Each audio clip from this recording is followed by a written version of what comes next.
आणि इकडे नांदेडमध्ये मुख्यमंत्र्यांच्या भाषणादरम्यान 2 ते 3 कार्यकर्त्यांनी मराठा आरक्षणाच्या घोषणा दिल्या। यावर तुम्ही फोटो काढून तुमचं काम पूर्ण करून घ्या अशा शब्दात घोषणा देणाऱ्यांना मुख्यमंत्र्यांनी उत्तर दिलं। मुख्यमंत्र्यांच्या या उत्तराने घोषणा देणाऱ्यांचं उपस्थितांना सुद्धा आश्चर्य वाटलं। मात्र मराठा समाजाला आरक्षण फक्त भाजप सरकारच देऊ शकतो असं सांगायलाही मुख्यमंत्री फडणवीस यावेळी विसरले नाहीत।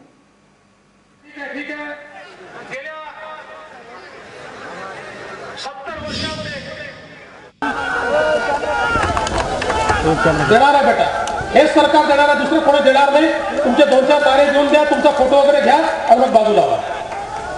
त्यांचा फोटो वगैरे घेऊन द्या, जरा कॅमेरा वगैरे घ्या, घेऊन द्या। चला ठीक आहे, ठीक आहे, ठीक आहे, ठीक आहे। मराठा आरक्षण हे सरकार देणार आहे, दुसरं कोणी देऊ शकत नाही। या सरकारने 2700 पानाचा ॲफिडेव्हिट सादर केला, अन्य कोणी ते देऊ शकत नाही। तर ठीक आहे, काही लोकांना फोटो काढायचे असतात, काढून द्या। जरा कॅमेऱ्यात वगैरे घेऊन दाखवून द्या, तुमच्या चॅनलवर वगैरे दाखवा। ते 3-4 जण आहेत, ते दाखवून द्या चॅनलवर।